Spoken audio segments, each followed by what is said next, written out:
Good morning. Let's take a look at the river. The river's all calm, hasn't rained in a few days, it's still muddy. And it's just sort of like kind of warm out here. It's the 2nd of March. Yeah. Out there all kinds of things are happening. Nothing much happening here. This is more a diary entry than anything else. Yeah, so hope everybody out there in YouTube land is all alright. I'm just still getting to tweaking my studio, playing with the various bits of equipment left over. As Uncle Stan says, you know, you've got to have all your artistic toys together and you've got to figure out what you're going to do with them. So that's pretty cool. I've got lots of bits and pieces still to play with, and it's totally not helping my pack rat mentality. Or I did clear out of all the house, you know, a good 4 bin liners. So that's probably what, 8 cubic feet of just crap and broken stuff that was just lying around in the house. So that's all kinds of cool. Yeah, so bits and pieces. Still trying to play with is it a mini synth USB, whatever they're called. There's little keyboards with a couple of drum pads on. Trying to get that hooked into my Linux machine so I can play around with that. Yeah. Done a few more shows, done a couple more Sonic Sunday shows that will be out over the next couple of weeks. If you want to get over to Team Human. Planning on doing some more stuff for Vinyl Rats. So there won't be any more Vinyl Rats videos on Urban Agoge. But if you have a look over at Vinyl Rats, you'll see that some more videos and stuff are coming up online there. So yeah. And one of the things that's reappraised to me doing the whole Vinyl Rats thing is this whole idea of, you know, whenever you, how do I put this? Whenever you get into something, there's always somebody that wants to sell you a super expensive version of the same thing, like record players. I mean, fair enough, there's some really plasticky record players out there that haven't got excellent sound quality or anything like that. But nobody wants to go to tolerable sound quality you can live with. And, you know, like computers, like anything, like 3D printing, there's always somebody that sells, oh, if you just spend a few more £100 or $100, you could have this. You know, and then this mythical person on YouTube will respect you. You know, like, screw that. You know, if you are interested in getting into vinyl, there will be some getting into vinyl, you know, videos and stuff like that. But yeah, it's probably about 5 minutes of actual information that you want, unless you're wanting a review of something specific. It's like you're thinking of getting a particular thing. YouTube's very good for that. It'll review it, tell you whether it's good or not, but it still depends on the reviewer. If the reviewer's got like 1 million subscribers and they've got, you know, many thousands of dollars a month to spend on kit, they're still going to start reviewing stuff at you that they sort of say, oh, but you should own this. Which is, you know, not what you wanted to hear. You know, with a record player or a turntable, you know, what do you really need? You need it to go round at the right speed. You need it to be reasonably easy to put a record on, and you need to know that when the music comes out of the record player and goes into your amplifier, it's going to sound all right. You know. Whereas maybe only 2.5% or less, 1% of people might spend thousands of pounds on a record setup. You know, everybody else, you and me included, are looking at it and going, yeah, but I could get a record player for 50 quid. I could get a second-hand record player off at eBay with a decent stylus, or put a reasonably decent stylus on it. You know, like if you like the odd bottle of wine, you don't go into the most expensive wine shop you can find and ask their opinion. you're going to walk out with a $1,000 bottle of wine. Everybody else is looking at vinyl and going, yeah, but why is it so expensive? It isn't. There's loads of second-hand records you can get. Loads of record stores are very competent and won't buy second-hand records if they're scratched up or they're in terrible condition. I've been doing some experiments of my own on my own records, you know, ones I don't like, that I picked up in error or just bought to see if they were any good and didn't like them. And you can clean those things with Windex and a scrubbing brush. I'm not kidding. You know, records aren't that, you know, killable. Hold on. Yeah, you can do quite a lot to them before they'll break or disintegrate. You won't wear down the grooves. You know, all you got to do is store them upright. Make sure there's no weight on them. Not drag a piece of diamond across the plastic, which is always going to scratch it. So yeah, you don't have to do a lot to look after them. So yeah, well, that's, you know, it's a lot of industries. If you're into guns, if you're into radios, if you're into bushcrafting equipment, if you're into anything like that, there's always someone that wants to try and sell you something that's on, you know, the whole diminishing returns. You know, 50, you know, less than £100 will buy you a turntable, an amp, speakers, you know.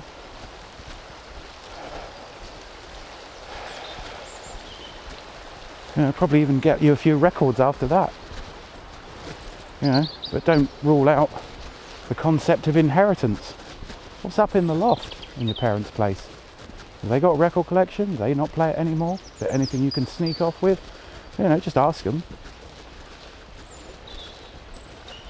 You know, once you get to a certain age, you realise that you may never touch a thing ever again, and you get to that point when you just think, well, somebody should have it that will use it. So, yeah, there's always someone trying to tell you to spend more money. Just starting to find that ridiculous now. And, you know, and it's not even spend more money so I get more money. You know, those YouTube reviews that are being snooty about, you know, a record deck costing less than £500, which with inflation and all sorts of fun shit like that is pretty much the same as $500. You know, and they're not even going to make a bean really, apart from however many people, you know, sign up to be their Patreon, however many people view it, so YouTube gives them some ad revenue.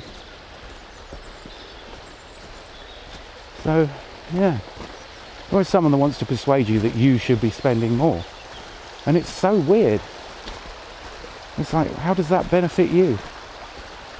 You know? Sure, maybe my DJ deck that I use for listening to vinyl isn't the best DJ deck in the world, and maybe my amplifier and my speakers aren't the best in the world, but they were never going to be. You know, why should I haunt myself, sort of, you know, trying to achieve this weird perfection that may not even be possible in the room in which it's going to be, to get that perfect audiophile sound, for someone that's 50 years old whose hearing is inevitably losing some of its sharpness. It's just crazy. You know, who else is listening? Who are you going to show it off to? You know, unless you've got all your friends are into audiophiles, and then what's that? The approval of your peers? You know, the only approval of your peers it's worth having is if you're a decent human being. You can't earn the approval of another human being by owning something.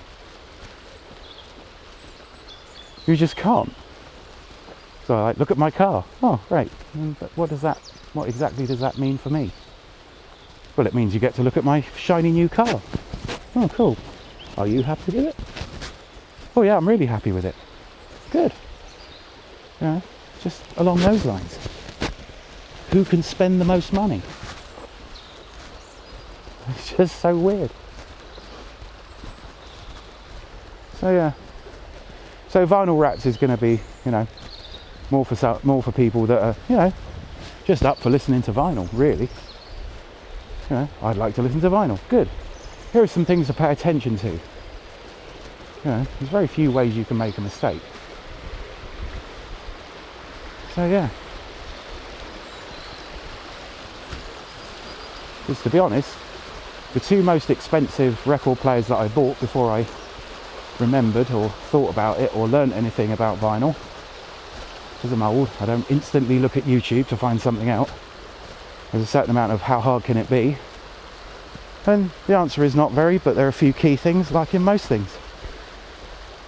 You know, there's a few key things in woodland survival. There's a few key things in knowing how to use a gun. There's a few key things with knowing how to drive. But that's not, you know, it's not generally a whole ton of information. You know, 90% of the time you can get by with 10% of the information. Really. I don't need to know what the best phono cartridge in the world is. I don't need to know what the best amplifier in the world is. You know, sometimes you can go by, these things used to cost a lot of money. Doesn't necessarily mean they're good. You know, what do you want to use?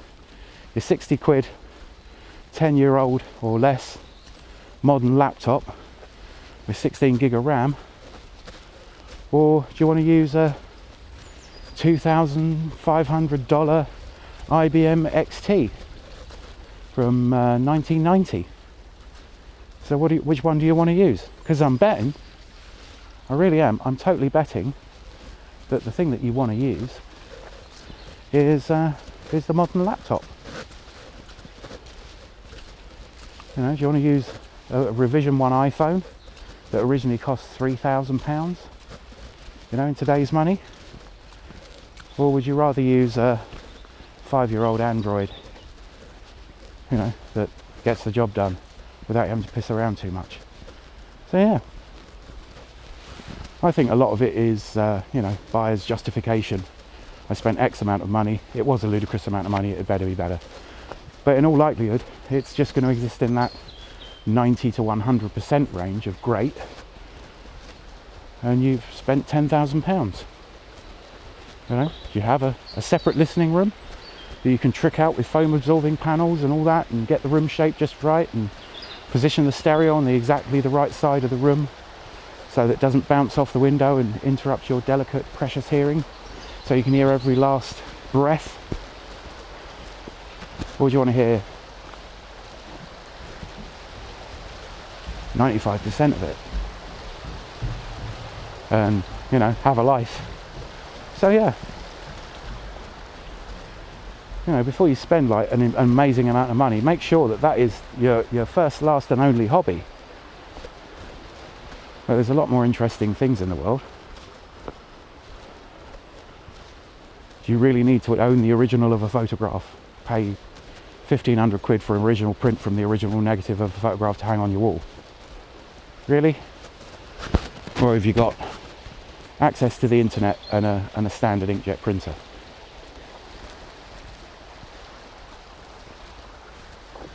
You know, because this reminds me of when I was a 17th century reenactor. When I did 17th century reenactment, you get to learn all the historical bits and bobs, and then we looked at the food, because we were doing like live living history for people so they could learn stuff, like a school trip thing. So we were all sat around eating the correct food, and in the UK that meant, you know, some really nice stuff actually, you know, watercress pastry, pork pies and wine and, you know, all that sort of thing. It was great, you know, local bread, stuff like that, you know, usually baked by the person that got really into the idea of historical baking. And we'd sit around, and then people would say, and what do the rich people eat? And it turns out it was pretty much the same stuff, you know, because once you've got a certain amount of money, there's only a limited number of avenues you can direct that money into to make yourself feel more important. But generally speaking, it's the same stuff.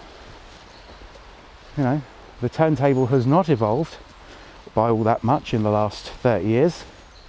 just as computers have not evolved all that much in the last 10 years. The clothes we wear, you know, clothes usually so expensive you have to have the label showing, otherwise nobody knows how much money you spent on it. Ooh, this is very muddy.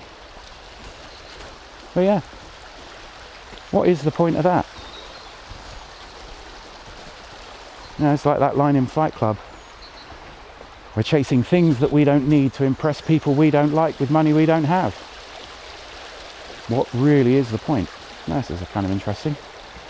I don't know whether that tree was there. There certainly seems to be some new trees that are down. Look at that. That must have made a bit of a bang if you lived anywhere near here. I mean, I only lived a couple of 100 yards away and I didn't hear it go. Yeah. So yeah, I suspect most of the people that watch this channel are the kids that grew up going, why? As soon as they could talk. Why is this? Why is that? Generally finding that the adults couldn't explain it, and now they still can't.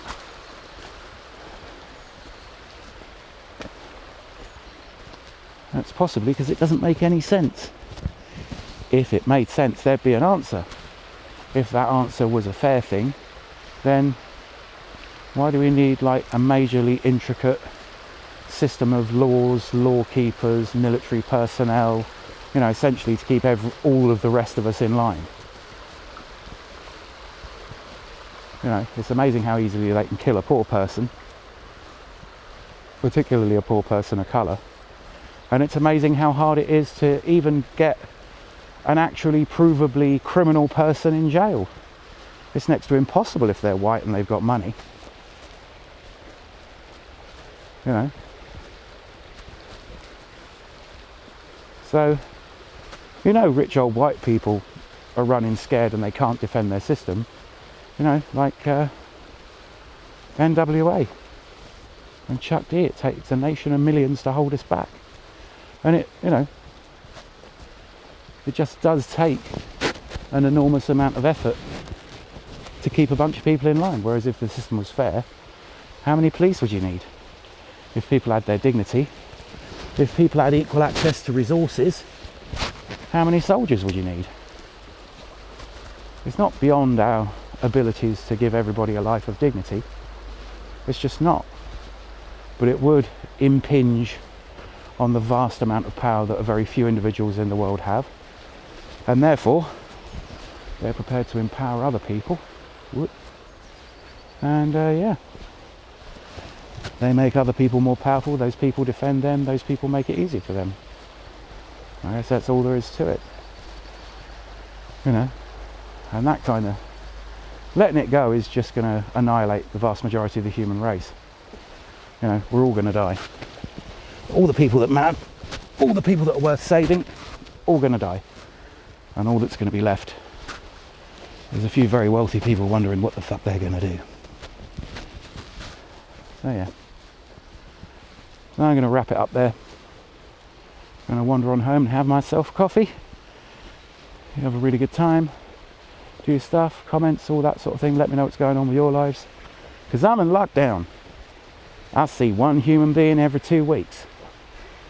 So yeah, thanks for watching and do take care. And remember, end greed, end poverty, end hate, or we're really all just going to die. Take care.